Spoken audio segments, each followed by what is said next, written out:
네, 우리 하나님의 은혜와 평강이 예배에 참여하신 모든 성도님들과 또 교회에 봉사에 참여하는 분들과 급식 나눔에 참여하는 분들과 동네 주민 여러분들과 또 여기저기에서 아픔을 당하고 있는 많은 환자분들, 코로나로 인해서 사경을 헤매는 모든 분들 위해 임하기를 바랍니다.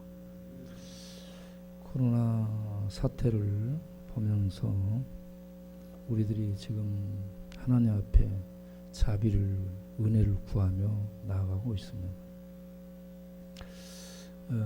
이 사태 속에서 첫 번째로 깨닫는 것은 우리들이 하나님 존전에 나아가 거룩한 주의 영광을 뵙고 찬송을 드리며 예배를 드리며 주의 말씀을 들을 수 있는 것이야말로 참으로 성도의 영광이요 크나큰 축복임을 다시 한번 깨닫고 있습니다. 여러분 살아있는 동안에 사시는 하나님께 나아가 예배드리는 영광을 누리기를 늘 기도하시고 힘쓰시기를 바랍니다. 또 하나는 이 문제를 하나님 앞에 해결해 달라고 기도하며 나아가는 우리 자신들에게서 마가복음 9장에 어려서부터 간질에 걸린 아들을 고쳐달라고 하나님께 무수히 기도하고 제자들에게 찾아 나와서 도움을 요청했던 아이의 아빠, 믿음이 있고 하나님을 아는 그 친구가, 그 아버지가 이 하나님을 믿는데 자기에게 믿음이 없는 모습을 발견합니다. 그런 것처럼 우리 교회가 하나님을 믿는데 하나님을 아는데 그런데 정작 믿음이 없는 듯한 그러한 모습을 많이 봅니다. 그래서 우리들에게 믿음이 있는데 믿음이 없지는 않은가. 그래서 우리 모두에게 하나님을 아는 믿음이 있고 믿음으로 사는 믿음이 있고 말씀대로 기도하고 기도한 것을 하나님이 이루신다라는 믿음, 겨자씨 같은 산 믿음이 우리에게 있게 되기를 바랍니다. 그리고 지금 이 코로나 사태를 통해서 우리 하나님이 온 인류에게 하시는 말씀이 뭘까 많이 생각을 해보게 되는데, 첫째는 하나님께서 우상 숭배에 대해서 진노하시고 계시다. 우상은 신이 아니고 헛된 것인데 온 세계가 우상 숭배의 만연 속에 빠져 있다는 겁니다. 그래서 우리 하나님이 우상 숭배에 대해서 진노하고 계시다 하는 거 하나를 깨닫고요. 또 다른 거 하나는 교회라고 하는데 교회가 예배를 드리고 성경을 가르치고 그리고 성경을 전하는 이런 일들을 교회가 하고 있는데 교회의 이 모든 행한 것들이 형식적인 것은 아니었는가 이런 생각이 들었습니다. 그래서 교회에 하나님의 이름을 부르는 교회가 교회 같지 않은 형식적인 그런 교회로 전락해서 하나님이 교회를 혼내고 계시다. 교회를 정결케 하기 위해서 교회를 혼내고 계시다 하는 거 하나를 깨닫습니다. 또 하나는 우상 숭배와 헛된 이 예배를 드리게 된 결과 사회적 정의가 실종되게 됐다는 얘기입니다. 사회적 정의와 사회윤리, 도덕들이 무너져버린 그런 상황에 처했다 하는 얘기입니다. 그래서 예레미야를 보게 되면 예레미야서를 보게 되면 이 세 가지를 얘기를 하고 있습니다. 우상 숭배, 헛된 예배, 사회적 정의 불이행, 이 세 가지를 지적하면서 이 세 가지 때문에 하나님이 진노하셨다는 얘기입니다.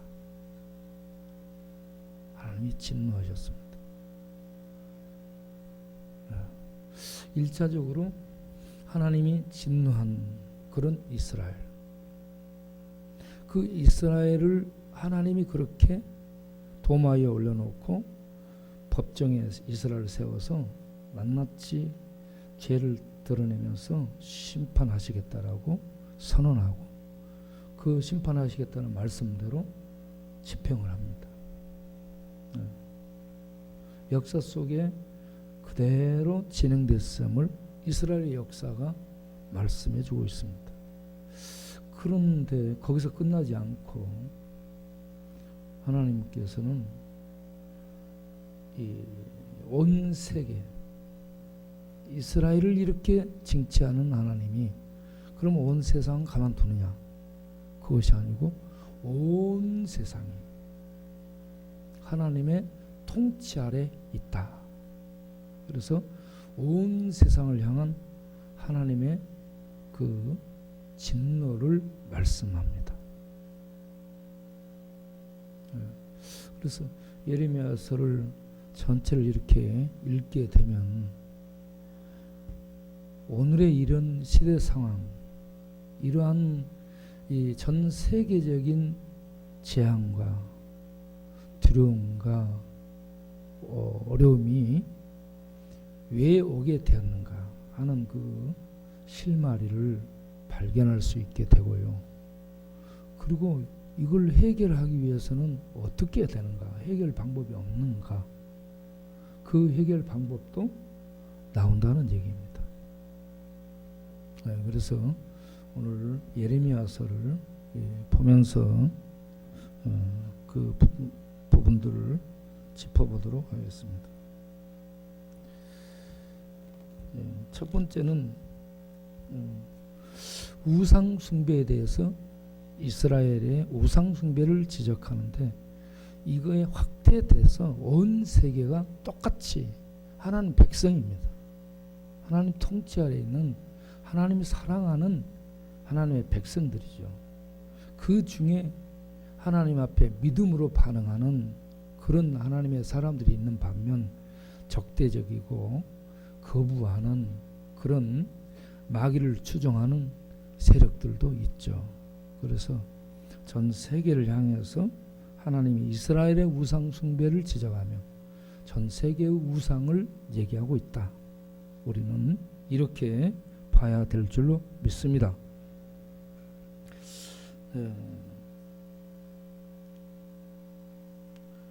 오늘 우리가 우상 숭배에 대해서 먼저 살펴보면 예레미야 2장 28절, 예레미야 11장 13절에 남유다의 우상이 성읍수처럼 많다라고 얘기합니다. 성읍수,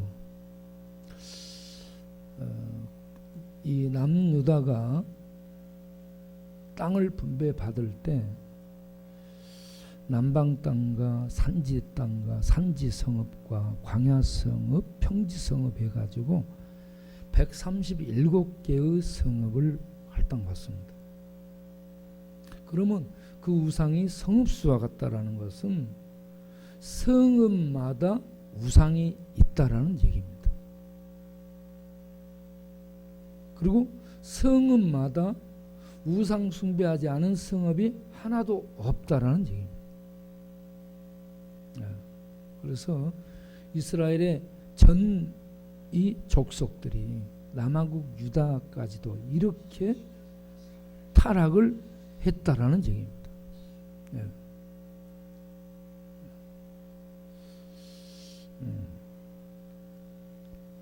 그 단속들을 하시기 바랍니다.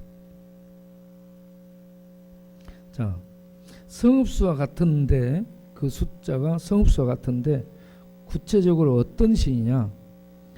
예레미야 7장 9절에 보게 되면 바알에게 분향한다. 바알은 가나안의 그 남신이고 주신이죠. 예. 바알을 만들어 놓고 분향을 산에 산당을 만들고 언덕 위에 바알을 그렇게 주신으로 섬겼다. 이런 지적을 하고 있습니다. 그리고 7장 18절을 보게 되면 하늘 황후를 섬겼다라고 얘기합니다. 하늘 황후가 아수르와 바벨론, 메소포타미아 지역의 이스타르 신입니다. 이 이스타르가 가나안에서는 아스다롯 또는 아세라 목상으로 번역이 됐죠. 바알의 여신 아세라, 이게 미와 사랑과 풍요와 다산을 갖다 준다는 여신입니다. 그래서 이 아세라, 아스다롯 여신을 숭배한다는 얘기입니다. 바알 신과 아세라 여신을 숭배하는데 아들은 이렇게 나무를 줍고 아비는 불을 지피고 여인네들은 가루를 만들어서 맛있는 과자를 만들어서 그 신에게 대접하는 것, 그 신을 공경하는 것. 그러니까 한 집안의 자식, 아비, 마누라, 여자 온 집안 식구가 총 출동해서 우상 숭배에 가담하고 있다. 성읍 그리고 이런 바알 여신, 바알 신과 아세라 신, 이 섬기는 신을 얘기하고, 그런데 온 가족이 출동해서 지금 이렇게 신을 섬기고 있다. 그래서 뭐요? 내가 분노하지 않겠느냐? 예? 이런 얘기죠. 그리고 7장 31절 32절을 가서 보게 되면 흰놈의 아들의 골짜기에 도벳 사당을 건축하고 거기에다가 아들을 불태워서 제사를 드렸다라고 얘기합니다. 이거는 므낫세 왕 때 그런 이 짓거리를 하게 되죠. 유다 왕 14대 므낫세 왕 12살 때 왕위에 나가고 55년 동안 이스라엘 남왕국을 통치하며 나라를 말아먹은 그런 므낫세, 이름이 므낫세예요. 므낫세인데 므낫세처럼 들리죠. 그 의미는 잊어버린다는 의미를 갖고 있습니다. 하나님에 대해서 잊어버린다는, 조상들의 그 신앙을 잊어버린 대표적인 사람, 므낫세 잊어버리다 의미를 갖고 있는 이 이름인데, 이 므낫세가 이 흰놈의 골짜기, 그러니까 남유다는 유다와 베냐민 지파로 구성되어 있는데 유다 지파, 베냐민 지파의 경계선이 골짜기입니다. 남쪽에 있는 골짜기, 그 곳에다가 이 바알 신당을 만들기도 하고, 또 몰렉신, 이 암몬의 몰렉신을 이렇게 만들어 놓고, 황소로 된 신이죠. 황소 형상 몰렉신을 만들어 놓고 거기에 자녀들을 산채로 그 신 앞에 불태워서 드리는, 이 미친놈이죠. 네, 이 우상숭배의 극치입니다. 그러니까 제정신이 아니에요. 미쳐버리면 아들의 그 울음소리 어떻게 그거 들으면은 그만둬야 되죠. 그런데 그 신에게 그렇게 아들을 산채로 불 속에 던져놓는 이런 미친 짓거리를 하도록 했다는 거죠. 그러다가 요시야 시대에 철거하죠. 그런데 요야김 시대에 다시 부활해가지고 더 성행하게 됩니다. 이와 같이 이스라엘은 계속 우상을 숭배하는 타락을 달렸다 하는 얘기입니다. 네. 그런 이스라엘에게 하나님이 진노의 그 칼을 보내게 되고 그들이 진노의 칼을 받아서 휘청거리고 흩어지고 잡혀가는 이런 징계를 내리겠다라고 말씀합니다. 그런 징계를 내리겠다고 말씀하시면서 동시에 돌아오라고 얘기를 하죠. 돌아오라 얘기를 합니다. 8장 5절을 보게 되면 그들이 돌아오기를 거절했다라고 얘기하죠. 8장 7절을 보면 공중의 학은 또 제비와 두루미는 돌아올 철새들은 추위 때가 오면은 떠나갔다가 따뜻할 때 또 돌아오고 철새는 시키지도 않은데 갔다가 돌아올 때를 아는데 이스라엘은 타락의 극치를 달리면서 하나님이 돌아오도록 새벽부터 부르고 선지자들을 보내고 종들을 보내 그렇게 얘기를 하건만 이스라엘은 듣기를 거부하고 그들은 귀를 막고 그리고 돌아오지를 않았다. 말씀을 듣지 않았다. 그들은요 하나님을 하나님으로 인정하지도 않았고요. 하나님이 없다라고 했습니다.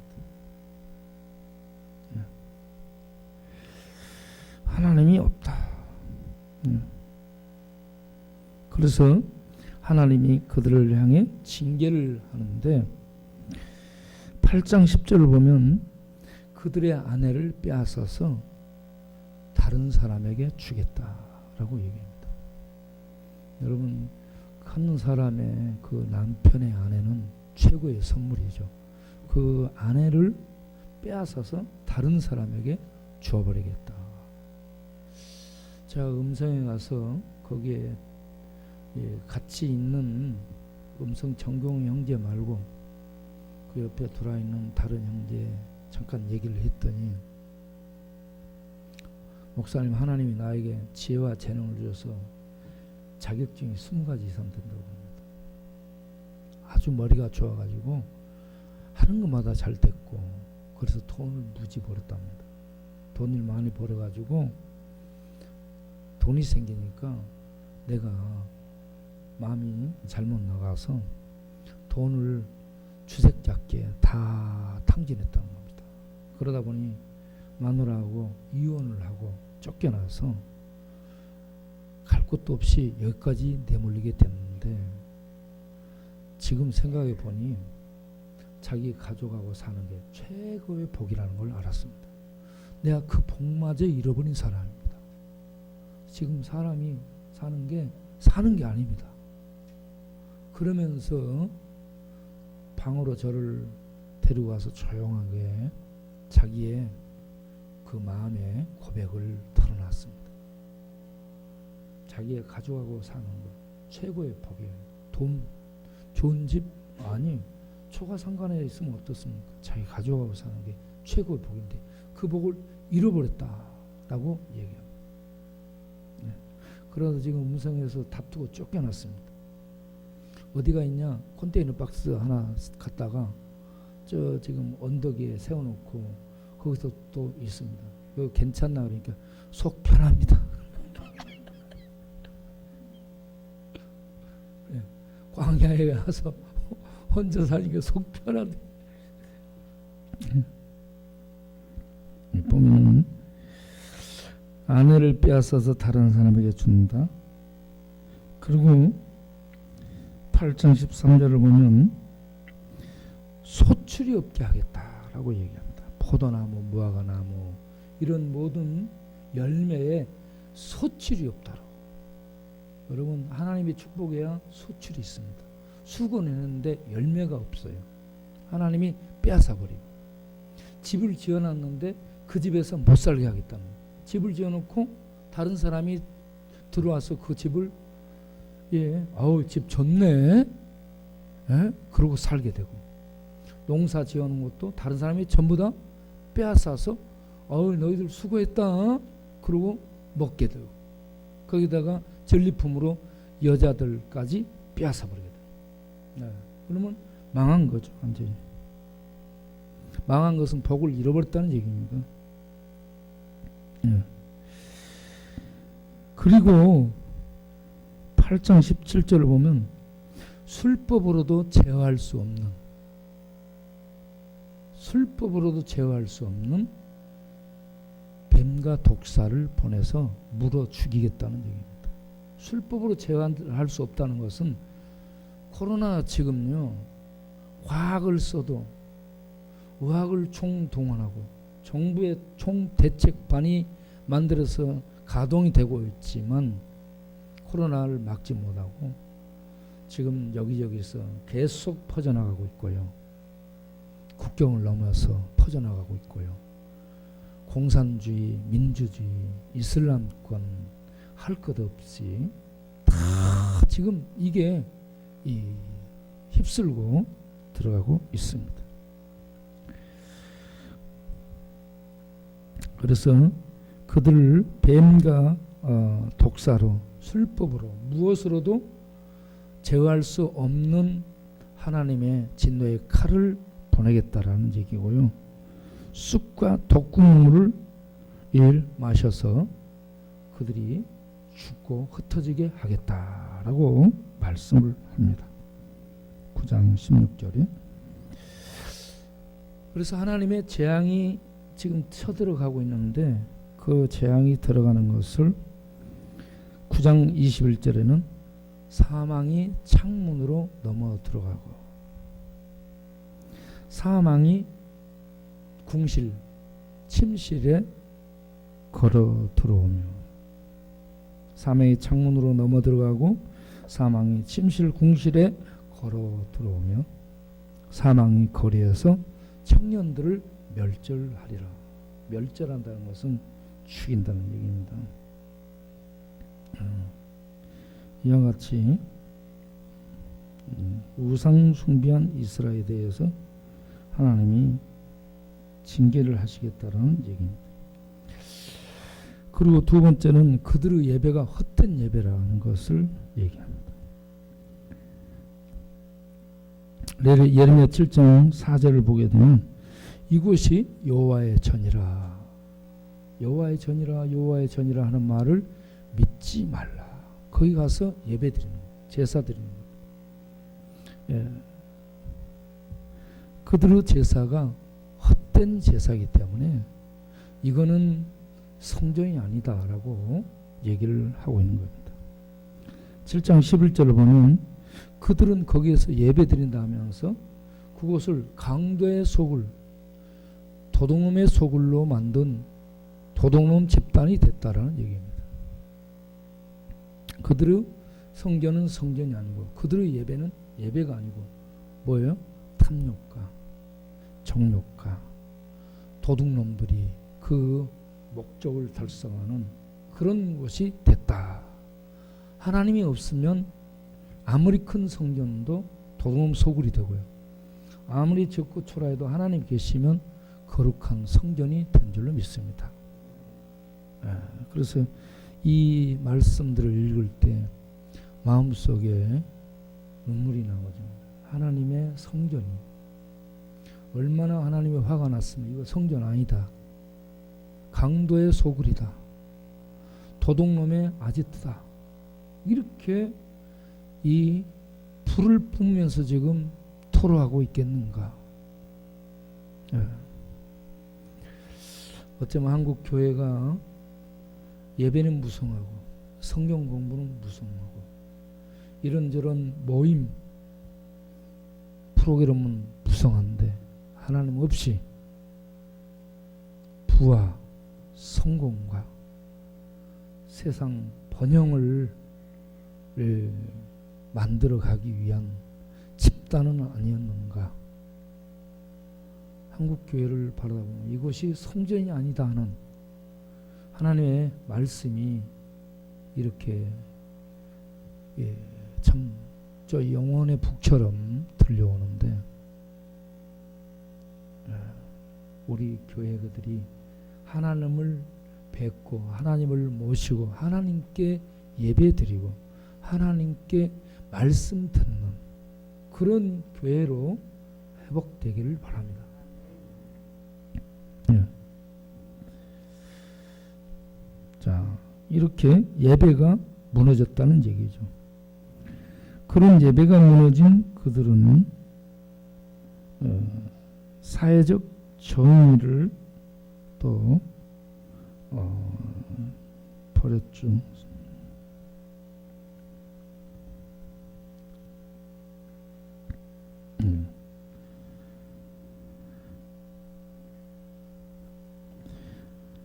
예레미야 5장 1절을 보게 되면 예레미야 5장 1절에 예루살렘 거리를 다니면서 정의를 행하는 사람 한 사람이 있는가 봐라. 정의를 행하는 사람 단 한 사람이 없다는 얘기죠.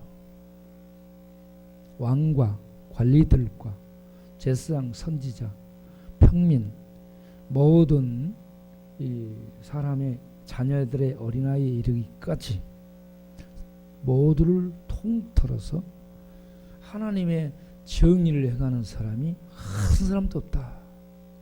모두가 타락했다 하는 얘기입니다. 소돔 고모라에서는 10명을 얘기했죠. 예루살렘에서는 한 명도 없다라고 얘기합니다. 그러면 예루살렘은 어때요? 소돔 고모라보다 더 타락했다는 얘기입니다.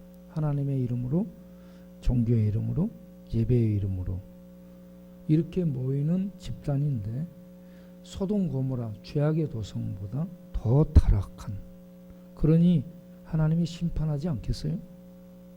네, 하나님이 심판한다는 얘기입니다.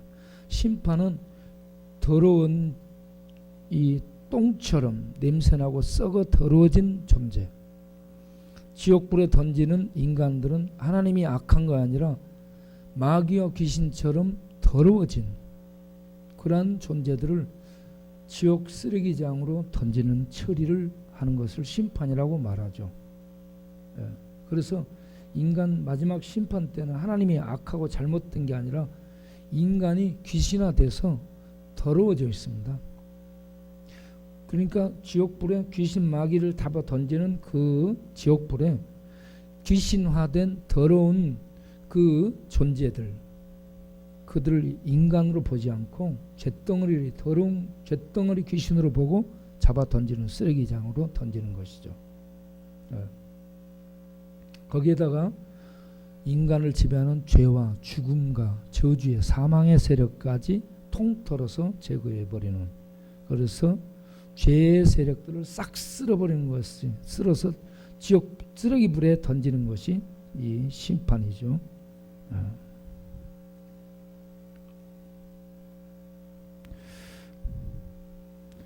자, 정의를 행하는 사람이 한 사람도 없다라고 얘기하고 7장 6절을 보게 되면 그들은 과와 과부와 이방인 힘없는 사람들을 압제했습니다. 법정에서, 사회에서.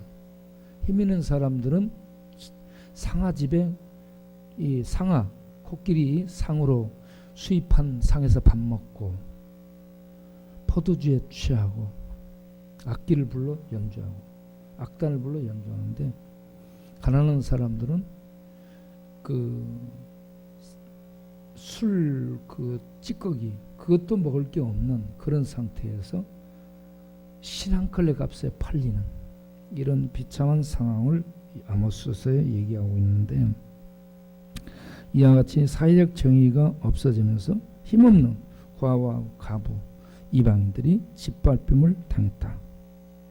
사회적 정의가 없어지면 사람들은 어떻게 되는가? 힘없는 자들을 밟을 뿐만 아니라 서로 속이고 거짓말을 합니다. 그래서 예레미야 9장 5절을 보면 서로 이웃들을 속입니다. 이웃들을 속여. 그리고 9장 6절을 보면 사회 전체가 거짓된 사회가 됐다는 겁니다. 지금 매스컴 보도를 보세요. 사회 전체가 얼마나 매스컴에 전부 뭐예요? 누가 잡혔다, 누가 범죄했다, 누가 얼마 형 받았다, 아 저기도 터지고 저기도 터지고, 맨 이것만 사건 사고로 보고하고 있죠. 우리 교회에서 밥 준다, 이거 보도된 거 봤어요? 없잖아. 네. 그리고 우리 동네에서 사람들 이렇게 죽어나가도 아무런 뭐 없어요. 맨 사건 사고 이런 것들만 지금 나오고 있었죠. 그래서 9장 4절에 보게 되면 너희는 이웃을 아무도 믿지 마라. 형제도 믿지 마라. 예? 다 거짓말쟁이다. 9장 8절에 보면 예? 화평을 말하나 거짓뿐이다. 여러분, 그래서요, 형제들이 와가지고 뭔 사업하려는데 돈 좀 빌려주라. 어쩐다. 그 돈 빌려줘야지 다 망하죠. 그러니까 빌려줄 때는 어떻게 해야 돼요? 망할 복 잡고 빌려주라. 더 어려울 때는 돕기도 하고 그래야 되는데, 이게요, 전부 이 세상이 거짓투성이라는 얘기입니다. 진짜 어려운 사람들, 형제들 어렵고 그럴 때는 도와주는 사랑을 실천해야 됩니다. 그런데 이 세상은 이렇게 그런 도움을 주려고 하는 사람들을 이용해 먹는 그런 세상이기 때문에 항상 잘 분별할 수 있어야 될 줄로 생각을 합니다. 자, 이와 같이 우상 숭배하고 헛된 예배를 드리고 사회적 정의를 잃어버린 그러한 정의가 실종된 세상이 됐기 때문에 하나님이 이른 비와 단비, 늦은 비와 이른 비, 이러한 좋은 것이 그쳤다. 3장 3절에 너희의 죄로 인해서 좋은 것이 그쳤다 라고 얘기합니다. 그리고 16장 5절에 이 백성에게서 내가 평강을 빼앗겠다라고 말씀합니다.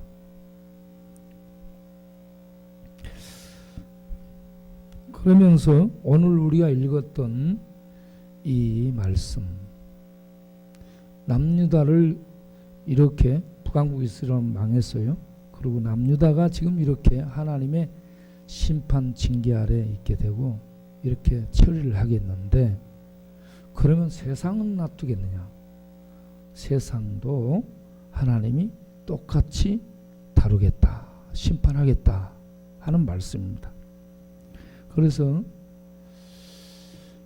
이 남한국 이 유다를 하나님이 심판하신 그 하나님이 세상을 심판하겠다는 내용이 오늘 읽은 25장의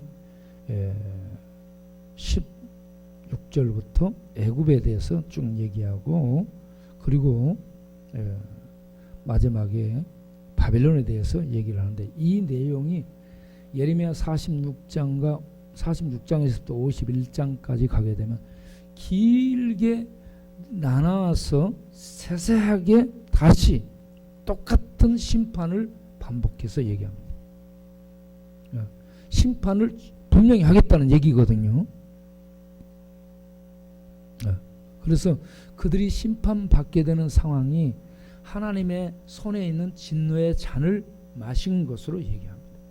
하나님의 진노의 잔을 마신 결과 그들은 정신을 못 차리고 비틀거리게 될 것이다. 왜 나는 안 마시겠다라고 얘기하면 예레미야에게 얘기하자. 너희가 반드시 마실 것이다. 우상 숭배하고 하나님을 대적하고 하나님 없이 산 그들이 하나님의 진노의 칼을 반드시 받게 되리라. 그러면서 이스라엘 백성들을 향해, 하나님 백성들을 향해 내 백성아 너희는 저들의 받을 심판에 참여하지 말고 거기서 나오라 라고 얘기합니다. 이게 계시록 18장에도 똑같이 이 상황을 계시록 18장에 적용해서 내 백성아 그들의 죄에 참여하지 말고 그들을 받을 심판에 받지 말고 나오라 라고 말씀하고 있습니다. 그 나오는 것이 뭘까요? 회개하는 것인 줄로 믿습니다. 그래서 이런 회개, 하나님 앞에 우상을 버리고 잘못된 예배 드리는 그러한 자리에서 회개하고 돌아오는 것이 살 길인 줄로 믿습니다. 그런 이 이스라엘의 회복, 회개를 위해서 예레미야 33장에 보게 되면 예레미야에게 기도하라고 말씀합니다. 이런저런 상황을 전부 얘기하면서 하나님은 예레미야에게 너는 내게 부르짖으라. 할렐루야. 그리고 그 33장 2절을 보세요. 33장 2절에 예레미야 33장 2절에 뭐라고 되어 있냐면 이 모든 것을 행하는 말씀하고 집행하고 행하는 분이 여호와 하나님이라는 말씀입니다. 네. 하나님 말씀하시면 반드시 행합니다. 이 우상들은 사람이 만든 거잖아요. 그거는 뭐라고 얘기해요? 헛것이다라고 얘기하는데 왜 헛것이냐면 속에 생명이 없습니다. 그런데 그 우상을 만들어 그걸 신이라고 그것에 절을 하고 숭배를 하니 이 인간 세계의 인간들이 얼마나 어리석은가. 그래서 우상 숭배하는 세상 사람들이 전부 다 어리석다라고 얘기합니다. 어리석다. 뭔 말이에요? 바보, 멍충이다. 바보, 멍충이. 똑똑해요. 그런데 하나님 앞에 그들은 바보, 멍충입니다. 하나님을 아는 것이 똑똑입니다. 하나님을 알고 하나님을 믿고 살아가는 것이 똑똑인데 그 하나님을 모르는 것은 똑똑한데 똑똑하지 못한 겁니다. 그래서 이를 행하는 여호와, 그걸 만들어 성취하는 하나님이 너는 내게 부르짖으라, 기도하라. 이스라엘의 회개를 위해서 기도하라. 온 세상의 회개를 위해서 기도하라. 그렇게 기도하면 하나님께서 은혜를 베푸셔서 그 백성이 돌아오도록 하겠다. 그래서 예레미야 24장 7절에 무슨 말씀이 있어요? 회개가 저절로 되지 않습니다. 예레미야 24장 7절에 하나님을 여호와로 하는 마음을 그에게 온 세계 백성에게 이스라엘에게 주시겠다는 얘기입니다. 하나님을 아는 하나님 아는 마음을 주게 될 때에 하나님을 알게 되고 믿게 되고 하나님을 따르게 되는 겁니다. 지식만 갖고 지식적인 동의, 하나님 계셔, 이건 믿음이 아닙니다. 하나님을 아는 지식적인 믿음을 내용으로 갖고요, 마음속에 하나님을 받아들이고 인격적인 고백, 네, 하나님으로 믿겠습니다.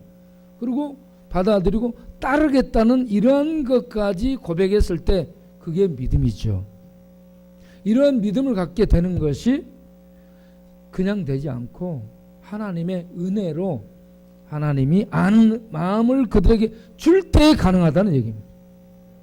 그래서 교회가 이렇게 하나님 아는 마음을 갖고 예수를 믿고 회개하고 돌아오도록 기도하고 온 세계 우상 숭배하는 공산권, 시진핑, 김정은, 그리고 이슬람, 그리고 유럽의 자유주의로 망가져버린 유럽, 그리고 오만 문제가 다 모여있는 미국, 이러한 곳들이요, 이렇게 하나님 앞에 회개하고 돌아오도록 예레미야처럼 우리들이 기도해야 되리라고 믿습니다. 교회가 모여서 예배드리고 기도해야 될 줄로 믿습니다.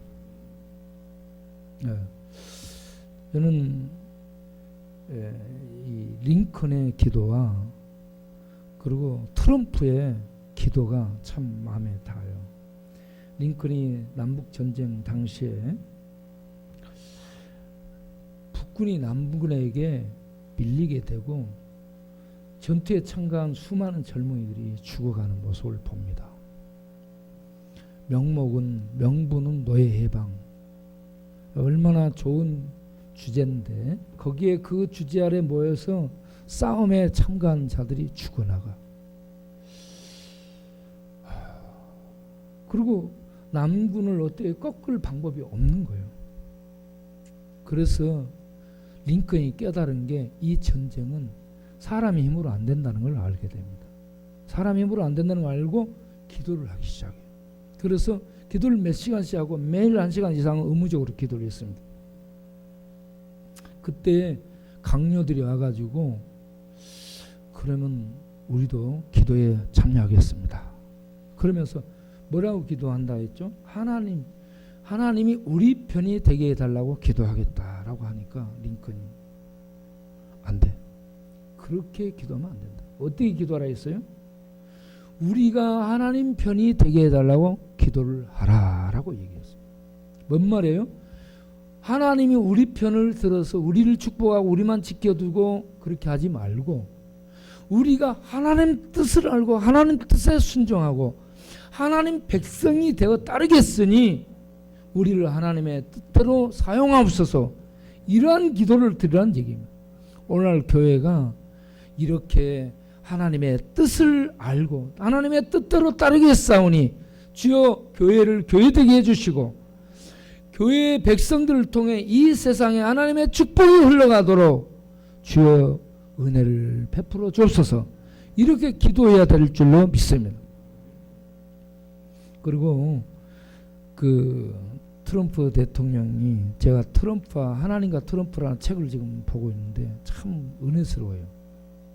거기에 보면 그 빌리그램 목사님이 돌아가시고 의회에서 이 장례 예배를 드리는 그때 추도사를 하게 되는데 그 추도사에서 트럼프가 그 내용 중에 그 내용들이 나옵니다. 우리의 이 선열들이 이 영국에서 미국으로 건너올 때 한 손에는 성경을 들고 그리고 서서 기도했습니다. 출항하면서 기도했습니다. 그리고 남북 전쟁 당시 초원에 서서 렉싱턴 처음 전투지에서 그들은 서서 기도했습니다. 그리고 우리는 이와 같이 정의를 위해 행진할 때 기도했습니다. 승리를 위해 행진할 때 기도했습니다. 그리고 우리의 이 선배 워싱턴, 링컨, 아이젠하워 그리고 마틴 루터킹 목사 이러한 분들은 나라의 어려운 시기에 전부 기도로 이 나라를 이끌었습니다. 그러면서 여기에 하나님의 대사 빌리 그레함 전설적인 하나님의 대사가 누워 있습니다. 그는 살아있는 동안에 기도의 능력이 무엇인가, 하나님이 우리 인류에게 주신 선한 선물이 무엇인가를 전한 사람이었습니다. 그에게 하나님의 은혜가 주어지길 바랍니다. 그러면서 이제 이러한 빌리 그레함 같은 하나님의 사람이 이 나라 곳곳에 빌리 그레함처럼 하나님의 사랑과 희망을 메시지로 전할 그러한 청년들이 이 나라 방방곡곡에 일어나게 하옵소서. 이런 기도를 하는데 너무 이 감격이 됐습니다. 빌리 그레함 이 죽은 상황에서 그런 얘기를 했습니다. 지금 세계는 코로나로 죽음의 상황이 덮고 있는 것 같습니다. 이런 때에 우리는 하나님의 나라와 하나님의 사랑과 하나님의 은혜를 세상에 전할 수많은 사람들이 세계 도처에 예수 믿고 돌아와 일어날 수 있는 이런 기도를 해야 될 줄 믿습니다. 네. 그래서 이 코로나로 세상은 벌벌 떨지만 그런 속에서 우리는 하나님의 희망의 교회를 통해서 움직이는 하나님의 희망의 말씀을 들으면서 기도하고 일어나야 될 줄로 믿습니다. 그렇게 기도하고 회개하고 돌아오면 어떻게 된다 했어요? 그 시냇가에 심은 나무가 오늘 읽은 본문 맨 마지막 부분에 17장 7절 8절 예레미야 17장 7절 8절에 뭐라고 되어 있냐? 나를 의지하며 여호와를 의뢰하는 그 사람은 복을 받을 것이라. 할렐루야. 여러분, 코로나가 휩쓸고 있는 이때에 하나님 의지하는 자는 반드시 복을 받고 복을 누리게 될 줄 믿으시길 바랍니다.